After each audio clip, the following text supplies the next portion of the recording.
Hey, everybody, welcome back. This is the Medium Difficulty Podcast. I am joined by Sean What's up? and Andrew. What's up, guys? And we also have the Twitch TV channel under Spida Stags watching us live now, too. So thank you to all, 3 viewers that are watching us. Andrew, if you want to thank your buddy, you said he shared our... Yeah, and there's one of my friends retweeted one of us today. Pretty popular YouTuber, so I appreciate that. D-Money, you know who you are. I don't even know if you're in here, but you retweeted us, so appreciate it. Yeah, this podcast retweets me for everything, but Oops, sorry about that. it was a podcast. This podcast is just like we do this for fun. If our podcast touches you, we appreciate you being touched by us, and hopefully we continue to grow. I am just freeballing guys. I have made no prep work at all. Oh, Jim. We are on iTunes and Spotify and YouTube. You can go on my Twitter for the links or visit our Facebook page at Medium Difficulty Podcast for all the This is going great. For all the links to the direct links to subscribe on iTunes, Spotify, and YouTube. All right.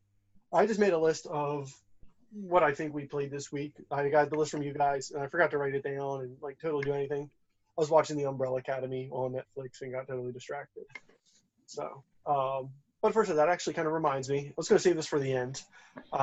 Me and Andrew this coming Thursday, we're going to go see Captain Marvel. Yes. Right? Yes. I'm thinking we should expand this podcast a little bit and do some spoiler movie reviews. So, Sean, I don't know if you're going to see it or when you're going to see it, but I was thinking sometime after that, we just go in depth and talk about the movie and what it means to the Marvel Cinematic Universe and everything like that. Yeah, absolutely. I'm down. Yeah. I don't know if we'll keep it under medium difficulty, but maybe we'll just do a live stream and talk about it or something. I figure that may be kind of cool. I mean, Yeah, cool. I might die at work on Friday after seeing it at 10 o'clock at night. But Oh, yeah. No, I'm not talking that night. Maybe that weekend or something. I don't know. We'll see. But I'm going to jump right in here. I wrote down Apex. Sean, you're still playing that? Yep. What's new in the world of Apex? So right now we're just waiting on the release date for the Season 1 pass, which is said to include tons of loot, maybe a character or two, a new map, and a new weapon. Definitely waiting for that to come out. No sign of the release date yet, but they said it's coming in March, so it could be, this upcoming week, the week after. Other than that, the game is fantastic. Still very having a lot of fun with it. Nice. I haven't jumped in the past week. I've been playing a ton of other games, but Andrew, have you jumped into Apex at all, or I saw you playing Fortnite. I haven't jumped into Apex. Well, this week I haven't really played anything because I was sick toward the end of the week. But even the beginning of the week, I didn't really play anything outside of Fortnite. But I haven't been playing Apex. I mean to get back into it because I did have fun with it. But I guess I got to break the news of the podcast because you guys already know. I did sell my PS4. Yes. So I can't play with Sean anymore. And I am terrible, so Sean, you got to carry me if you need a third teammate. Yeah, I'm down. I'm down to carry. But I've really just been playing Season 8 of Fortnite. Which is basically Apex now. Yeah, what's new in Season 8 of Fortnite? So you can now ping things like in Apex. The map changed, obviously, which changes almost every season. There's now a volcano that took over Wailing Woods. There's pirate locations. There's a banana skin that changes as the game goes on. So it starts out a little green tint, like it's ripe banana. And as the game goes on, the deeper you get into it, the browner the banana gets. It looks like it's dying and rotten. That's pretty cool. So that's pretty cool. What else is there? There's a lot. There's cannonball. There's cannons that took the place of the shopping carts. So now you can push the cannon around like you did with the shopping cart, and you can fire yourself or your teammates out of the cannon at like opposing teams to get there, to get the jump on them. That's pretty cool. It's very cool, the stuff they did. They obviously added a lot of stuff that Apex has. Supposedly revives are coming into the game. That's been requested. We'll see when that happens. But season 8, for me, the little I've played, I've really liked the whole lava thing is really cool. You take 1 damage from the lava, but you also jump really far, so you can get to where you need to go pretty quick. I just think I think what they're doing is pretty cool. Supposedly the snow side of the map is going to start melting as we go through spring through this season, so we'll see what happens there. But yeah, I'm enjoying it. But I do want to get back into Apex a little bit. I did have fun playing that. Now, because the costume thing is actually kind of interesting, the banana one. Have any other costumes like changed throughout like the progress of a map, or is that like the first one to do? That's the first one. My guess is due to the popularity of it, they're going to start releasing ones that you can buy. The banana was through the season pass, which if you completed the overtime challenges from last season, you got this season pass for free. So once you hit I think it's level 47 in the battle pass, you get the banana, but you could buy it if you wanted. But it's so popular that people they're gonna have to make more skins like that. But that's cool. That's a cool little thing that they have. But one thing I'll say is the level 100 skin they completely ripped off at Apex. It looks exactly like the Lifeline. Lifeline, yeah, I saw that. They look exactly alike. I don't like the level 100 skin this season. That's a big downfall. That's like something you always play for. Like last season was the Ice King, and the Ice King looks like completely awesome. So that's kind of disappointing. But they complete blatant rip off of the Lifeline skin. No, like I said earlier this week, that like it's not being mean to Fortnite, but it's just like Fortnite is the king of like copying other people and making their stuff better. It's well, that's how their game started. The Unreal Engine was used by PUBG, and then Epic was just like, instead of selling our own engine, we might as well just make our own game and profit off of it. And they basically did the same exact thing PUBG did, just made it more cartoonish and their own version of it, and obviously kind of put PUBG and H1Z1 at the time completely to the back. Now, honestly, it's mainly now Blackout's up there because their new update with their Pursuit. What is it, Pursuit, or I forget what it's called. But I saw that. It's almost like a cops and robbers kind of deal. Yeah. With the Blackout, Apex, and Fortnite are your top 3. There's really no other ones that are competing with it. I'd probably put Apex and Fortnite at the top. It's very close, especially now that Season 8's out. But for a couple of weeks there, Apex was killing Fortnite. Yeah. Yeah, it definitely, depending what Apex does you said this week for the update, Sean? Yeah, a lot of people are expecting maybe this week, maybe next week for the Season 1 pass. But, I mean, I feel like when that comes out, a week after Fortnite's pass comes out, popularity may shift. I mean, you see that a lot. I mean, just now when the season came out for Fortnite, popularity again shifted back to Fortnite. So, yeah, it's Apex. I mean, if they want to compete, they have to have very quick updates because I mean that's Fortnite. They're constantly changing or constantly patching stuff in. They're constantly bringing new, interesting ideas to stuff or copying other people's stuff. Yeah, and I've heard people, what they did last week, where if they did those challenges, you got your battle pass for free. They're finding interesting ways of keeping people engaged, which is really good.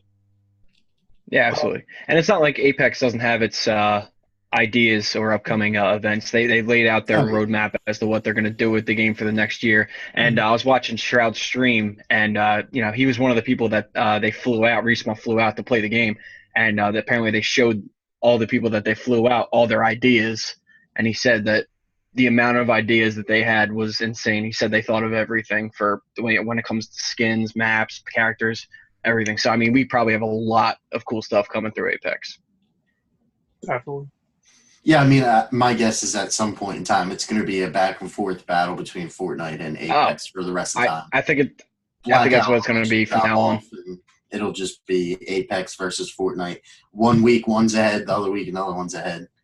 Well, like you already said, you said Fortnite and Apex are the two at the top. I feel like exactly what you think. I think that's how it's going Now, to stay for a good does long time. Apex do weekly updates or no?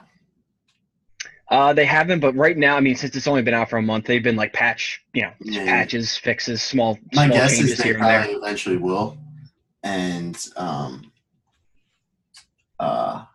my guess is that they'll eventually do that because that's what Fortnite does. That's why Fortnite's always stayed on top. Yeah. All right. I'll keep going with the themes of patches and stuff like that. Game me and Sean have been playing, Anthem. Anthem has launched and not stellar reviews, a lot of bugs, a lot of issues. It seems like they're updating the game. We got like 2 or 3 updates this weekend, fixing like the loot system, some bugs here and there. Nothing gigantic yet to really save the game, but how far are you in Anthem right now, Sean? I am just about to be level 9. I played at least 5 hours, I want to say, and I'm having a crazy good time with the game actually.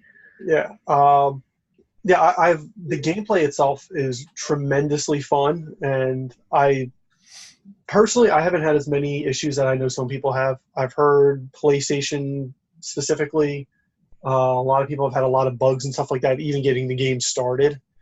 I have ran into some, but nothing that's been like where I've lost progress or something like that, or just got locked out of the game. Usually it involved me just closing the game and restarting it back up. But I did finish the main story today. Actually, I'm sorry, no, yesterday. And I will say the story was a little bit better than I expected. I think it was definitely better than Destiny 1's story. Probably on par with Destiny 2's story. Like, nothing extravagant to write home about, but, I mean, it kept me interested. I was going to say Destiny 1 story. What story? Yeah, exactly. Yeah, that's one of my things where, like, I've talked to you guys about, like, I kind of don't think the game deserves a lot of the negative criticism, but I kind of do think the scores are right on kind of with what the game deserves, because it does need to grow. It does need to do a lot more. But the one thing I will give it is that, like, BioWare is notorious for this, is actually their dialogue is actually really good between a lot of the CPU characters in the game. I don't know, Sean, have you talked to, like, any of the vendors and stuff like that, just sitting around the main hall thing that they have? I forget what it's called. Yeah, I have. It's reminiscent of what Mass Effect's like, I guess, conversation system used to be. It's not as good, I would say, because it only gives you the 2 options of dialogue, whereas Mass Effect gave you 3, 4, maybe 5 options. Very in-depth, conversations that you can have with like random NPCs, though. Yeah, it was kind of surprising to me because there's one of them, and like, this isn't a gigantic spoiler, but you'll go to this old woman sitting in the hall, and she'll be like, "Hey, have you seen my son? He went out on like a mission and like never came back." And like, that's like your first conversation with her, and like at first I thought I was going to get a mission of going out to find him and stuff like that. And sorry, this is a little bit of a spoiler if you're really into her conversation, but it turns out her son like is dead, and she starts calling you her son, and you have to make the choice of like, hey, do I want to tell this old woman that I'm not her son, or do I want to play along so I don't make her grieve and stuff like that and like ruin her day?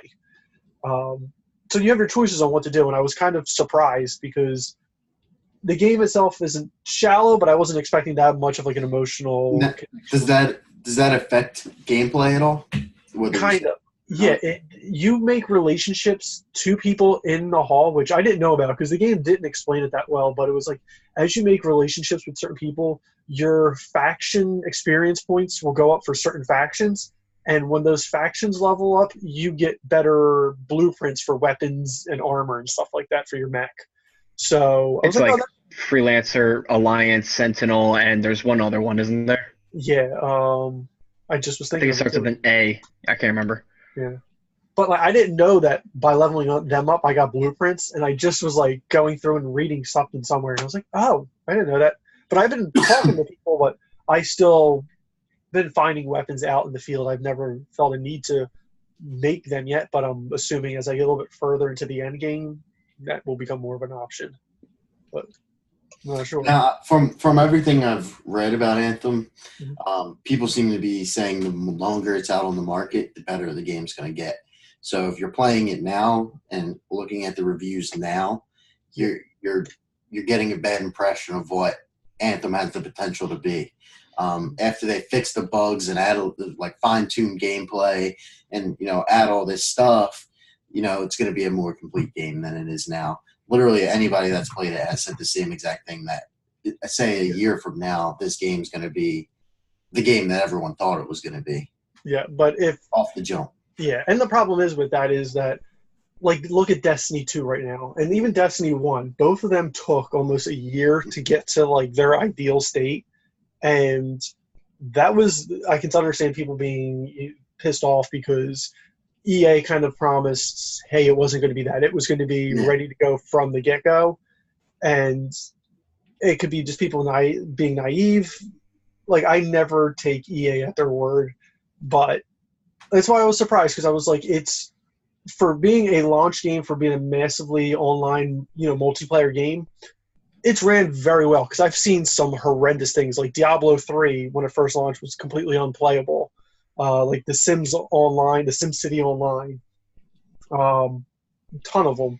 But like for networking and stuff like that, like I was expecting bugs, I was expecting issues, and it seems like they're at least trying to update the game, and I will commend them for that. But I mean, Destiny 2 didn't hit its stride until after the first expansion pass was done, and then they got into the Forsaken DLC now, which is like now it's like the peak of its stride.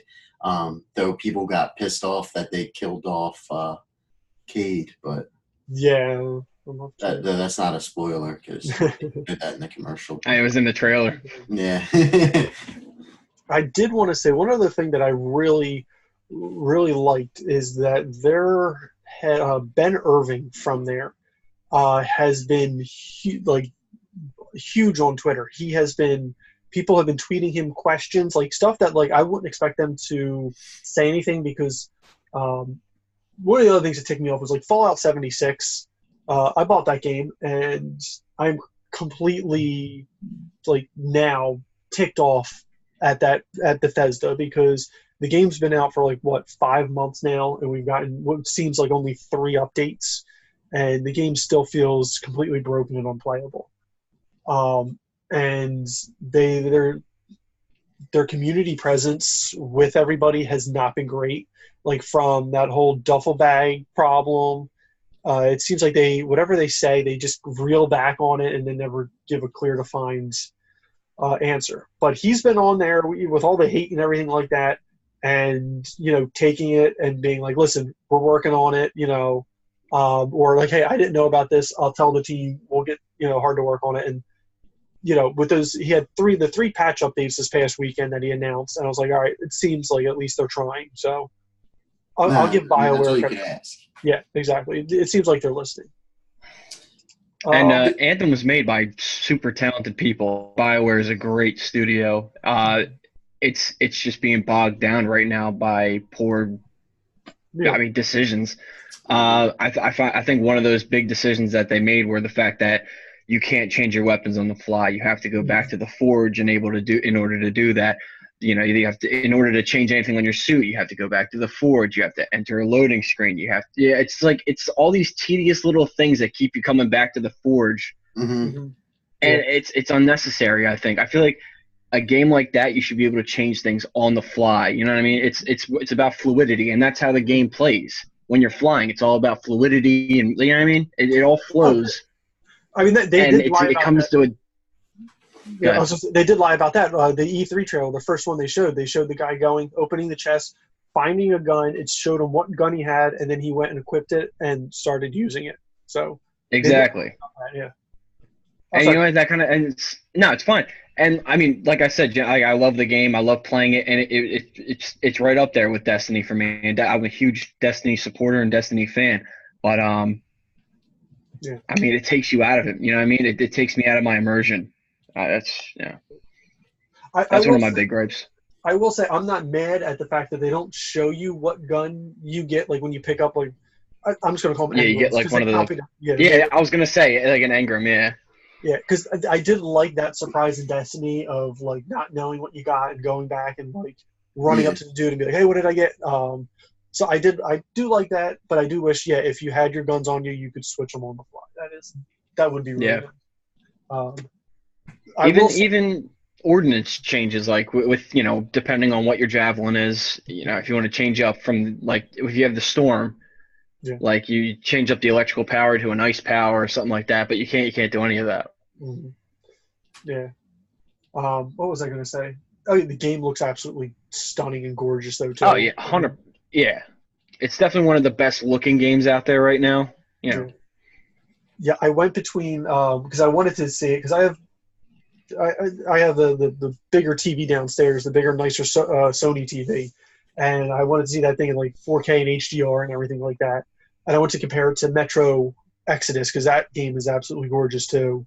And it's weird. Metro Exodus has like high dynamic range enabled, and it looks stunning. And I still think that's probably the better looking of the two. But Close. yeah, it's really close. But the only thing that Anthem has a problem right now is it doesn't have HDR yet. They said it's coming in a patch, but I think when that drops, that may be the prettiest game this year coming out. So moving into another game real quick. Oh no, go right, yeah, yeah. So Dead or Alive 6, right? Yes, I have been playing it. So I know Dead or Alive's MO is to get you to buy skins, and that's what people like to do. I believe Dead or Alive 5 had over $2,000 in microtransactions. I believe it was over 2,000. Yes. So the season pass for Dead or Alive 6 is $93 that you can Yeah, I saw that. all the skins for the characters that are going to be dropping, and you get 2 new characters plus all the skins for $93. So my question is to you guys: would you ever buy DLC like that ahead of time for $93 on top of the $6 you just spent for the game? Hell no. That's absurd. $93. That's absurd, yeah. Now, just to be clear, Dead or Alive isn't even the highest DLC game out there. The highest one has $8,000 worth of DLC. Can any of you guess what game that is? Is it I've heard this before too. Isn't it like a tank game, like World of Tanks or something like that? Close, but no. World of Planes? I don't know. It's Train Simulator. That's right. That was my next guess. $93 worth. That was my next guess. $8,000 worth of DLC. That's ridiculous. You know somebody out there's bought it. Yeah, dude. But like Dead or Alive, let's be honest here with the listeners or viewers. You're buying the DLC a lot of the times for certain characters wearing different bikini skins that you think they look good in.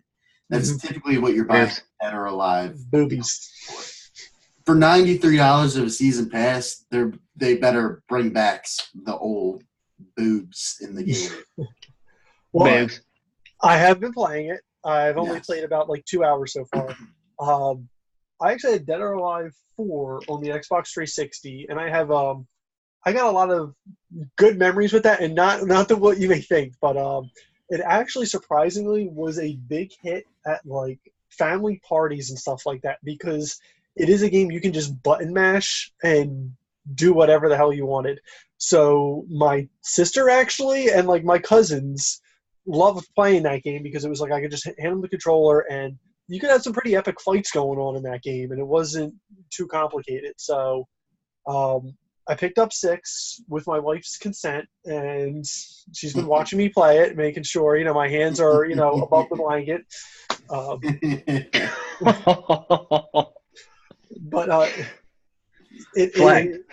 yeah, it is a 13-year-old boy's dream. Constantly in the game.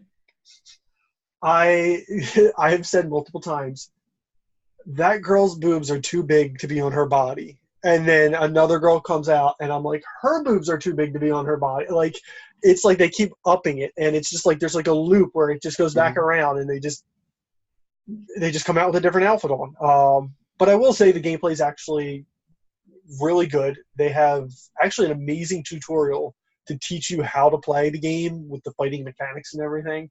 So like, it's one of the best tutorials I've seen in a fighting game. Yeah, they like actually like slow down time, and it's like, this is the exact moment when you want to do a grab, and you want to, like, how you want to move him and how you want to block and everything. So I'm only a couple hours in, but I mean, do you guys have any questions about it? Any? You want to know any top I five? just wanted to bring up that DLC. That DLC is ridiculous to me, and I know that's their thing. Like, if you buy Dead or Alive DLC, you buy it specifically for skins and stuff like that. Like, that's the whole purpose of that game. But I don't know. That's just, I mean, I didn't buy the game. It's not one of the games that I play, but no, I would saw not. that. I thought it was interesting. I would not spend $95 on DLC for that game, but I would probably, like, I mean, sure, there are some games that they could probably get me to spend $95 on DLC. Maybe not all at once, but, like, I mean, some of my favorites, like, hey, Mario Kart. Mario Kart comes out with, like, new tracks for $99. Yeah, I may bite, like, depending how many new tracks they have. I mean, you guys know I love Mario Kart. Yeah, you're freakishly good at it. I'm trying to think. For me, it would probably be it would have been in the past Halo 3. I definitely 100% would have spent $95 on that game. I played that game more than I probably played anything else in my life. Coming like now, yeah, I've easily spent over $95 in Fortnite. Oh yeah, and it's different. Like, I mean, like, compared to a fight, I mean, I don't really play fighting games too much. I mean, I play Mortal Kombat and Injustice games, but I mean, I'm not dropping $95 on skins or anything like that. I mean, but in Apex or Fortnite, no, that's what I'm saying. It's different. It's different. So I'm saying it's ridiculous for fighting games to be selling DLC like that. But I mean, for games like Fortnite and Apex, I can see it happening. It's definitely plausible that way. Like, for me in Fortnite, like, I just want to have the coolest looking dude. Like, yeah. I don't want to drop in. I don't want to drop into the game and like be like, oh wow, look at this no skin. And I know Tfue made that popular to drop in with no skins, but like, dude, like, I see a no skin, I'm like, this guy sucks. Like, I'm gonna kill this guy. Like, that's me. Now, this actually kind of brings up a good question because, like, yeah, the skins for Dead or Alive, it's $99 for the season pass, but usually a skin for a character or something like that, usually they're anywhere between like 99 cents and like $2, maybe $3. And like I know Fortnite, sometimes costumes can get up to like 10, 15, 20 bucks or something like that. I think they go up to 2,500 V-Bucks, which is $25. Yeah. So like, I mean, is like, I'm not trying to like put them down because I mean they're making a ton of money, like, but like, to me that's the problem I always have with like buying skins or something like that for Fortnite is like, well, I don't have the commitment to it, but I'm like, hey, this skin over here is only like $2 for their game. Why is this one like $25 over here? Yeah, I'm not sure what Apex's prices are, but they're about the same. It's like usually it's 1,800 and it's $18. So yeah, I guess that's the old man in me. I'm like, well, this used to be $2 back in my day. Like, why? And no, dude, I feel you. I mean, it's when you see a skin listed for $18, you're like, goddamn. Like, do I really want this? like people are buying them, so they're not going to change their price because no. people are paying for it. Like, and now with the creator or the supporter creator codes to help support your favorite streamers and like stuff like that is all. That's all feeding into it more, I would say. And you can only buy them using V-Bucks. You can't buy them like cash. Like, so then you got to buy the V-Bucks first, and then once you buy the V-Bucks, you can only spend that in Fortnite. So that's how they get you. So yeah, it is kind of weird that like they went to that V-Bucks thing because like if you remember like Microsoft points, $20 for was it 1,600 Microsoft points? Yep. I remember sitting there with like 20 Microsoft points in my account. Like I can't buy anything with this. Like why did you guys do this to me? Mm-hmm. Like. So I mean, but that's how they get you. It's I've almost got enough for a season pass. I just. I'll say this: as much as they like, as expensive as some of it is, they also give you a lot of free stuff. Like if you with the battle pass, they give you the battle pass for free this year. So that's $20 that you didn't have to spend. Like, and then in the battle pass itself, you get I think it's like 1,200 V-Bucks, which is $12 worth, plus skins all throughout. So you're getting stuff as you go. So it's not that I'm not saying it's balanced, but they do give you stuff as you go as well. So even if you don't buy the battle pass, the free tiers, you still earn V-Bucks and stuff like that. I will say because you just reminded me of it, and I'm surprised that it's not worse because it is EA. I'm surprised in Anthem, they have a store in there to get like skins and stuff like that and different emotes for your character. And I have only bought like one skin so far, but like I haven't used their currency yet. Like I'm actually earning enough cash to buy stuff through the store, just playing the game so far. Now the end game, I mean, I could gain it slower, but like one of the suits is like it's about like 15,000 like coins in the normal game, or I don't know what their currency is, but like just in the past day I earned like 16,000 doing the story and the missions and everything like that. So I was like, oh wow, like I was surprised that they're not trying to get you, because like Fallout 76, I just go back to like their Christmas thing. They had like I think like a Santa themed guy, and it was like $25, and I think the glitches they couldn't even be like seen in the game anyway, just by other people. No, but that actually surprised me about Anthem too. The in-game currency, which I've used to buy like vinyls and stuff like that, like those quick little like stickers that you put over your javelin. No, it definitely surprised me though, because like you could easily earn the in-game currency, and even if you wanted to buy things, it is so much cheaper than like what it is in like Apex and Fortnite. It's actually weird thinking that like EA was planning on having this be like the big game for them, and it's not at their biggest moneymaker. Yeah, because like that was the problem with like Destiny, was like if you wanted to change the colors of your suit or whatever, you had to either farm for certain colors or you had to buy loot containers that you make it the color you wanted. Yeah, that was in Destiny too. Yeah, you had to buy the silver.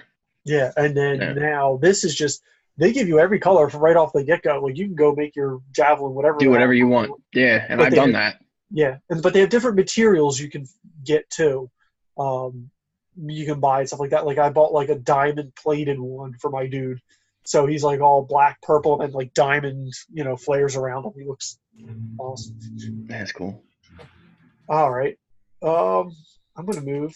Andrew's hat is reminding me of a great thing that happened this week.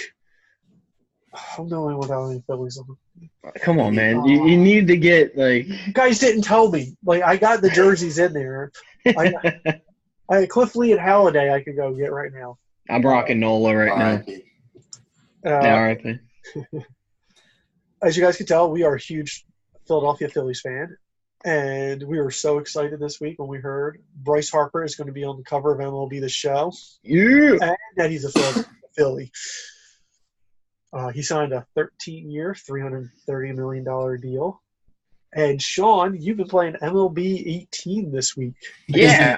I had to go back to it, man. He had to put Bryce Harper on the Phillies. I did. I started a franchise mode. I got Real Muto, I got Harper, I got Segura, I got McCutcheon, I got everybody. I put them on the team. I moved Rhys Hoskins to first base. You just turned the trades off. I did. I turned the trades off just so I can get like everyone I wanted. But no, dude, I'm having so much fun with it.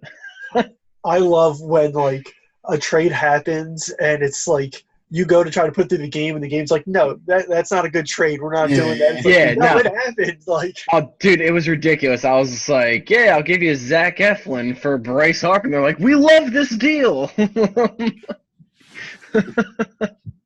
now, I am terrible at MLB, the show games. I just do not have the patience, I found, to sit there and take pitches and play the game like it's supposed to be played. I want to swing at every single pitch and hit a home run. You're one of those guys that has it on beginner. If that, like, I usually get too frustrated. It's like constantly in the strike zone. They just throw perfect. They throw like a perfect pitch every time. As strike zone only. Jim's like, I hit 143 home runs in my career. Put it this way: the last MLB The Show game I played was on the PlayStation Vita, and Jim. it's been a while. I've tried them. Like, other people have had it, and I've played it, but I mean, they're very authentic, very nice looking games. It's just, I know they're not my thing. Like I said, if I want to play a baseball game, I have Mario Baseball on the Wii that I'll go and hook back up and pop in and play. That's a great game. Because you can hit every ball run. It's fun. It's so fun. Wii Sports Baseball. Yeah, that was actually really fun too. The best. I have a gripe that you just reminded me of. When they originally showed off the Wii U, they showed off that Wii Sports Baseball, but they had one person with the Wii U tablet and like playing the outfield where the ball would be hit and they could be out there catching the ball with the tablet. Never got that. I'm upset they never brought that. No, I like the transition in Nintendo.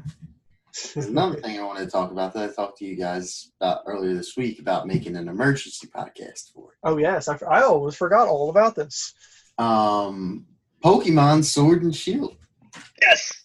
I'm so excited, dude. Yes. So we don't know much about it. No. Other than the starters are the same, grass, fire, and water. It looks like it takes place in Great Britain during the Industrial Revolution. And they're sticking with the same theme of, like, in terms of the game titles being contrast of each other almost. So contrast of each other, but they've changed from doing only colors to now objects, which is pretty crazy. Or gems. Gems, yeah. Yeah. So we don't have a release date yet, but they said late 2019. So I'm guessing November, E3, we probably get an official release. But yeah, probably holiday. I'd say probably November-ish. That's typically when Pokemon games come out, is November. Yeah. So are you guys excited? Oh, 100%. I can't wait. I am, and I'm not. Because first off, the first kind of issue I kind of have with the game, and I'm going to buy it, I'm not going to lie. Well, you guys are probably going to say the same thing. What version do you want? Because everybody's going to want Sword. Like, who the hell's going to want Shield? I always go with the opposite of what I know the most popular one's going to be. So, like, when Diamond and Pearl came out, I got Pearl. When Black and White came out, I got White. When when Pikachu and Eevee came out, I got Eevee. Like, so did I. Yeah, I always go with the one that's like when Ruby and Sapphire came out, I got Sapphire. See, when we know the legendaries, that's typically when I make my choice. That's so, yeah. I pick whatever one I think looks better. I think we'll get more information on all that at E3 would be my guess. 100%, yeah. Honestly, as big of a Pokemon fan I am, I'm probably getting both, and I'm going to play through both. I'm only going to get Shield, probably. I'm most likely getting both and playing through both, hands down. Like, I'm so excited for this. I just have one thing to say. Go ahead. I call Score Bunny. You guys can't take Score Bunny. Come on. What's our, you, Andrew, who did you want? You said I said the water Sobble. guy. Okay. Yeah, Sobble. I actually like Rookie. I like his character. I never go grass. I never do either, but I'll do that. I mean, Like, do like I never Score. do that.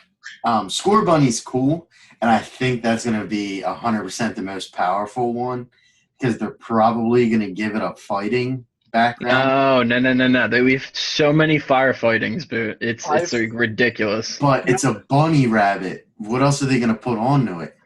I heard one of the leaks, I believe, was saying fire electric type. That would be dope. I'd be cool with that. Yeah. That would be dope. I'd be cool with that. A freaking bunny with thunder shock? Get the hell out of here, dude. So does that make it resistant to water, or does that make it more susceptible to water? I don't know. Now, that would be cool, though, because then so each one that it was a weakness to, if you power it up enough, then can kill the one that it's weakness to. But each one has this as the opposite one. So like when you would get like Squirtle, your rival would always get Bulbasaur because it would be your weakness. Now, if you did that, you have a way to kill it. Now, one of the leaks that I sent you guys earlier is like there was 2 different people who posted like a week or 2 ahead of time, like calling that the games would be called Sword and Shield. Mm-hmm. One of them's believed to be true because everything in it's been kind of pretty much exactly correct. Like I said, Great Britain, the legendary Pokemon are going to be like a metal snake and a wooden horse. Really? Yes, there is armored evolutions, an armored Charizard, armored Mewtwo. That armored Mewtwo is probably going to be a bitch to catch. And it's apparently the Pokemon Meltan. Stock up on your Pokeballs now, man. Stock them Master Ball. But Meltan, the Pokemon, is apparently going to play some type of role in all of this. The post hasn't really said much else. Now, there was another post that some people have kind of debunked a little bit, but it still could be true, that I'm kind of hoping is that they're going to introduce elemental Pokemon into this. And they're going to be like a support type of Pokemon where they may not fight, but they're going to attach to your Pokemon to change one of their types. So, for instance, you could put it on a Blastoise, like a fire elemental on a Blastoise, and have a fire Blastoise. You could put a psychic one on them, have a psychic Blastoise. So you would be able to change the Pokemon's element.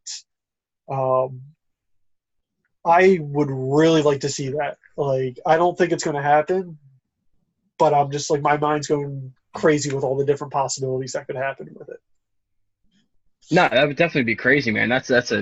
Especially in the competitive scene, if that would be allowed. I mean, that's just like a complete shake up to the meta, and it'd be really cool to watch to see how people adapt to, if there was like a fire electric, and they're like, wow, I can't use water against him now. Like, what do I do? Like, what do I use to change my Pokemon so that he could in turn defeat? But it also stops like the people that all they do is train their starter Pokemon.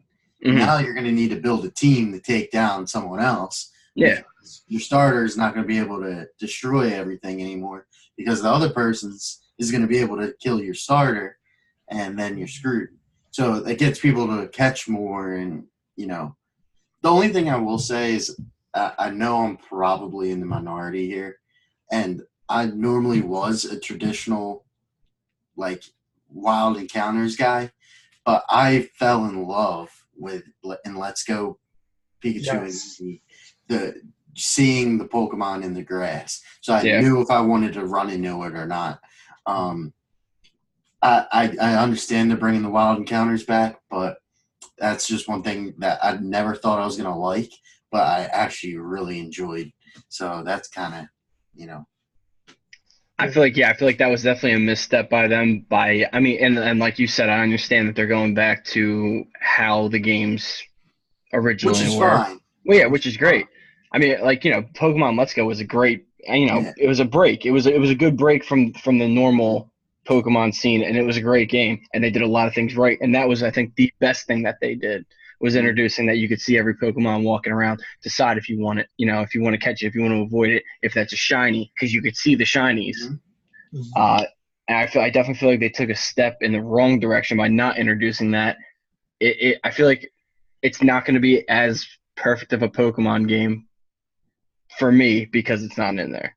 And I like the catching bonus and stuff like that. Like if you caught so many in a row. Yeah. Because it helped level my Pokemon quicker. I didn't have to keep battling random like Psyducks or something like that. Like I could battle, or I could just keep catching ones to train my my party. So we'll see what they do. Like I said, we don't really know what they're doing yet with all that.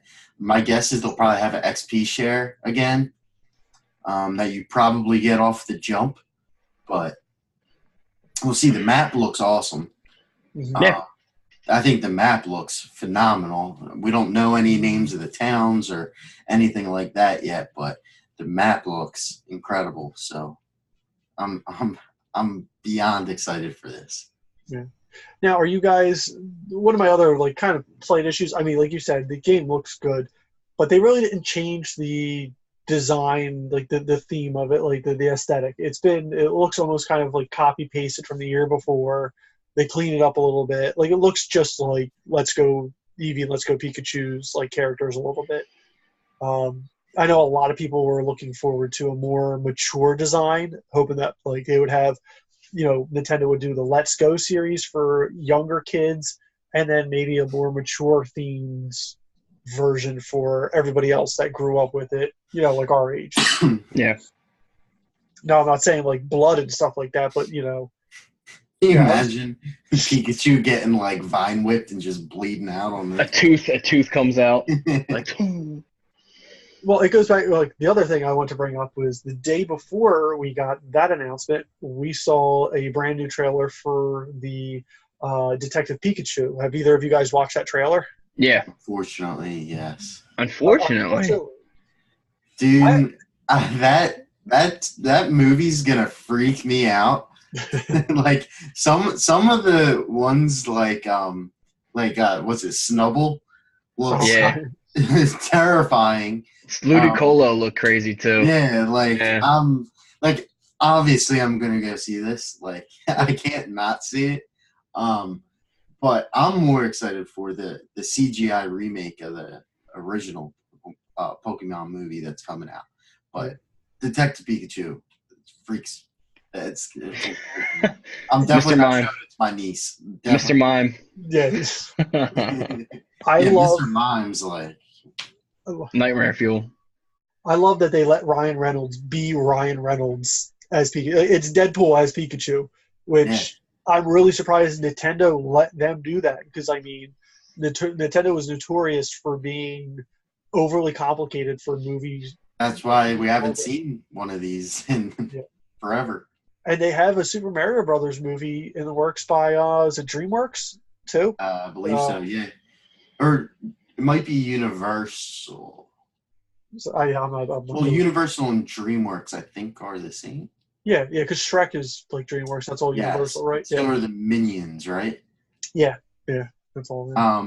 Regardless, because they have a Super Mario theme park that they're opening as part of Universal or something. Yeah. But so it's interesting. But no, like I was just thinking, like I know the Nintendo Switch doesn't have the power, but like, what if we were to get like Pokemon, like creepiness as like Detective Pikachu, but like as a new game? Like if they were to go for a more realistic look. I could not play that at nighttime. play like a horror, ghost themed Pokemon game. Yeah.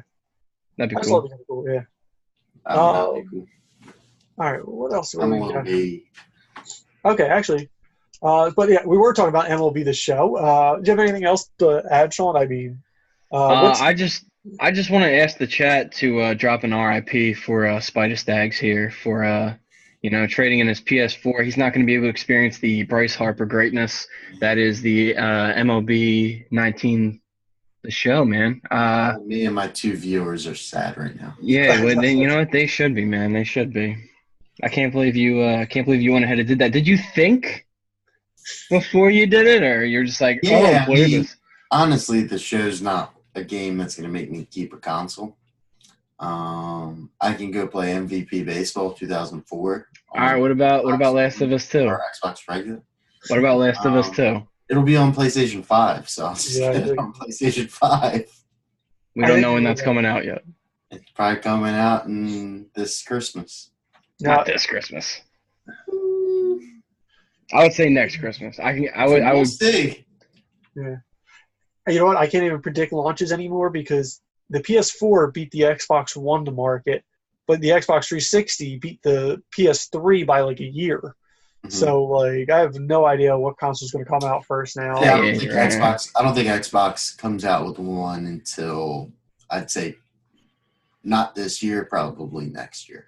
Yeah. I think Xbox is setting themselves up to come out like at least a year after the PlayStation in hopes to have the most powerful console. Their focus right now is to get as many exclusives lined up for that launch as possible. But I do think PlayStation 5 launches with Death Stranding, Last of Us 2, all them games within a 3 to 4 month window. And there'll probably be a couple surprise games thrown in there. Maybe, and if it does come out, I mean, you'll like we talked about in the draft episode, Ghost of Tsushima. That could be a PlayStation 5 title, and that would be crazy. But like all those games, we haven't gotten release dates on, so that's like why I'm wondering. It's a big thing. PlayStation 5, like I don't know. The rumor though with PlayStation 5 is it's not much more powerful than the PlayStation 4 Pro. It's just upgraded hardware. With a patent for the emulators, right? Yeah. Backwards compatibility. What I think is going to happen is they're going to release a console that they can send software updates to make it what they need to go throughout the generation of it. I think that's going to be the new trend because everything's going to go digital. My guess is these next consoles aren't even going to have a disc tray, and that's going to make it cheaper for consumers. Mm-hmm. But they can add the more power, not have the disc tray, and then you just buy everything digital, which most people are doing anyway, which they were even going to do this generation, and people freaked out until they started buying digital, and we're like, oh, okay, this is a lot easier. You got to ease the people into it. You can't just So, I mean, we'll see. Well, I guess we won't find out from Sony at E3, but yeah. I'm sure we're going to find out either. It's got to be before E3, I think, because rumor is Microsoft is going to. Yeah, I think they go after E3. Yeah, I think you're right. I think Microsoft's going to show off, give us like a hint, like kind of like they did with the Xbox One X, where they're like, we're working on this. It's just the Scorpio. It's this processor, this, and this, but they don't show us anything else. I forget what the code name is for it. The code name leaked, and I forget what it is. Well, I know there was Scarlet and something else. No, something else. Yeah, Scarlet's their disc. Like that's apparently their no disc drive Xbox, just all digital, and maybe a streaming service. Which we find out too. Google's video game console, whatever they're coming out with on the 19th. So not next. We'll have to wait like 3 podcasts or so to talk about that. I don't see. I mean, I think it'll sell, but I don't think there's going to be much of a market for that. I mean, you already got the 3 big dogs, and PC. I'm also curious to see if Nintendo announces like a Switch 2, like an upgraded version of the Switch. Maybe not better graphic wise, but more like because some like more sturdy of a console. Yeah. One of you were just saying that it was the second birthday, I think, for the Switch, right? Yeah. Happy birthday, Switch. It's 2 years old today. I can't believe it's been 2 years already. At the time of this recording, it's 2 years. Yeah. Could be 3 years by the time you watch it. Could be 3. All right, well, moving on to – actually, I want to ask I don't know. I haven't really looked into it. MLB The Show 19. What is different between that one and last year's version? What's the new thing? I think it's just the typical, I think it's roster updates. Was there Well, Wait, hold on, real quick, If because you want to get in depth. My chat just said the Xbox code names are Anaconda and Lockhart. Yes, thank you. Wow, we actually got people watching us. Sorry to cut you off. I just saw it in chat and I had to say. No, that's fine. I'm looking for the new features right now for this show. I just want to write that down. The first time ever we had chat with us. It's beautiful. Well, I don't know if it counts. It was my brother, so. Oh, still, thank you. All right, well, moving on. I played a game that Andrew did not know what it was, and it made me feel really old. Toe Jam and Earl. Sean, have you ever heard of Toe Jam and Earl? No, you're old. Oh, thank you. So Toe Jam and Earl is a game that started on the Sega Genesis, and I never owned a Sega Genesis when I was a little kid. My cousins have it. I always went over to their house and played it, and Toe Jam and Earl was the game that I wanted as a Nintendo fanboy. That was the big game because it's stupid by today's standards, but you played as one of two aliens, Toe Jam or Earl. Toe Jam was this little red, looked like a piece of yarn tied together, and then Earl was this big fat guy that looked like a big yellow cow almost. I don't know how to describe, like flubber but yellow. And you went around shaking bushes, collecting money, and avoiding humans because they would hurt you. And you would bring music to the planet Earth. You would bring the funk, and you would go around with boom boxes. You'd play weird mini games, but the humor was really funny. It is the new studio came out. They had a Kickstarter on it to kind of redo the old game and just kind of make it what if it was still going on today. Mm-hmm. And it is a trip down 90s nostalgia.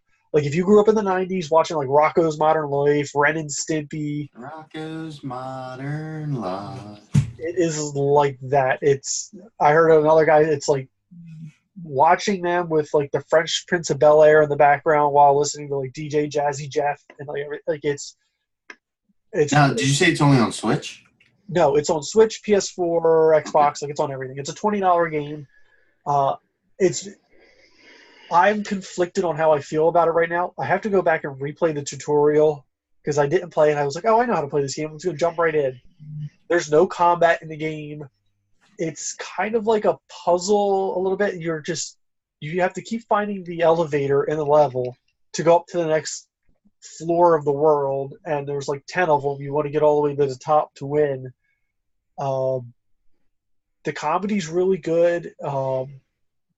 The animation is good too. They did it. It looks like a 90s cartoon, when you're playing it. I need more time to play. I've only played 2 hours so far, but I definitely I'll not say go out and buy it, but definitely look up the trailers for it. It's really interesting looking. And if you got a soft spot in your heart for 90s TV and stuff like that, it may be worth picking up. I'll definitely check out a trailer. Yeah, I just recommend at least doing that. But I mean, that's pretty much all I have written down. I know I talked about, I don't know if I put it on the podcast at the beginning. I know we were doing the live stream, but we're thinking about doing a movie podcast. We're going to do me and Andrew are seeing Captain Marvel this week, and we were going to do a spoiler podcast of everything that happened in there. We may just put it on the live stream or maybe make an episode of it. We'll see what the heck happens. But what are you guys planning on playing this week? Anything good? Well, I got the Division 2 beta loading up right now, so definitely going to try that out because Spider Stacks here got some early access, and he said he wasn't feeling it, so I definitely want to check some of that out now that a peasant like me can play it for free. Yeah, that's what I plan on doing. Obviously, more Apex. I'm looking forward to that season pass release date. So hopefully that comes out within the next week. Probably more MLB because Bryce Harper Nation, baby. What's up? And that's it for me. I'm gonna be playing a whole lot of Fortnite to catch up on the last couple days that I haven't been playing. What else? I mean, I'll probably try and get back into Apex on Xbox. I miss you, man. And I'll probably be playing. Honestly, I've been playing Let's Go Eevee again on Switch. Me too. Really? Yeah. I just I've been started. playing a lot of it. I literally deleted the game that I beat and started over again just to play through it because I'm really excited for the new Pokemon coming out. That's commitment right there, deleting the save file. But everyone watching, I wanted to show. I'm getting back into collecting pops because pretty soon this bed and all behind me is going to move, and this whole room is going to be like all my pop collection. I have like so many of them. Sean's seen it at my house. They're crazy. But I picked one up this week from the Microsoft store online because I ordered that controller that I talked about like two podcasts ago. That red one that's coming out. I remember, yeah. That's coming in this week, but this came in early.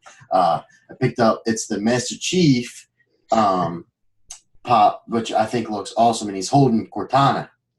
That's cool. Which I think is awesome. The detail on it's incredible. But I keep all mine in boxes. But I picked that one up. I thought that one looked cool. If any of you guys have any like exclusive ones or whatever for me, let me know in the comments down below on the video when this is up on YouTube or whatever. But yeah, I'm starting to get back into that. So that's probably what I'll be doing a lot this week because I have like $120 to GameStop that I didn't spend yet. So that's probably something else. But a lot of Fortnite. Definitely a lot of Fortnite. Cool. And I will be continuing. I'm going to try to beat Metro Exodus. I think I'm like halfway through that right now. I started playing that again today. I still gotta buy that. I meant to and I didn't. I forgot about how much I love that combat in that game, and it's been nice going like football Anthem because it's like Anthem is just going and blow everything up, and this one's a little more stealthy, but I like that. But I'm going to try to get them done because Friday I got Devil May Cry 5 comes out, and I'm excited for that. And I want to go back and beat 3 before I jump into there, and preferably 4. But yeah, I got the collection of that, so you may see me on playing that. And then we also have, I'm just looking at the upcoming games this week. We got Kirby's Epic Yarn, which I played back on the Wii. It's coming out for the 3DS. It's not a bad game. If you still got a 3DS and you haven't upgraded to Switch yet and you're looking for a good game, you can recommend it. And then next week we got The Division 2. So I'm going to be looking forward to your review, Sean, on how the beta is. I'll let you know. No, I'm not playing the open beta now that it's open again. Just because I know what it is, I'm not. He's above that. He's above it. I don't like it, so just not my game style anymore. But I hope you enjoy it, Sean. Yeah, man. I think I will, to some degree. All right. Well, thank you, everybody, for joining us. I am going to stop the podcast now, but if you guys want to keep listening for the post show, we're going to be on Spidastag's Twitch TV channel for a little bit. I had something I wanted to say during the podcast, but I don't remember what it was, so maybe I'll remember during the podcast. Maybe it was our sponsor. Oh, yeah, that's right. So, thank you, Sean. That wasn't it, but that was definitely something. We are brought to you by Jim's Repair Service. He's located in South Jersey, and he does all your appliance repairs and other general household stuff. Just give him a call. I'll put his information down in the YouTube comments and in the Spotify stuff and wherever else I can put it. But thank you guys. Put his home address so people can visit him. Yeah, I'll do that. I'll give the phone number out too. He actually he's given us our first part of our sponsorship. He gifted us with a banner. It says Medium Difficulty Podcast behind me. I got to put it up higher. He gave it to me right after I put the shelves up. So I'm like, yeah, now where I put this at. But like I told you guys earlier, me and the wife are planning to move soon. So hopefully when we get a new basement or garage or something where we can film this all around like a big table or something like that, we'll have it up as like a banner in front of us or behind us Oh yeah, that'd be awesome. for the future. And definitely during E3, I've talked to you guys already about doing a E3 live reactions to the Xbox conference and Nintendo's what do they call it? Direct. So that's it. But you guys, anything else to add? No. No, I'm good to go. All right. Cool. All right. Well, I'm going to stop recording now, and we'll continue on the post show. Later, guys.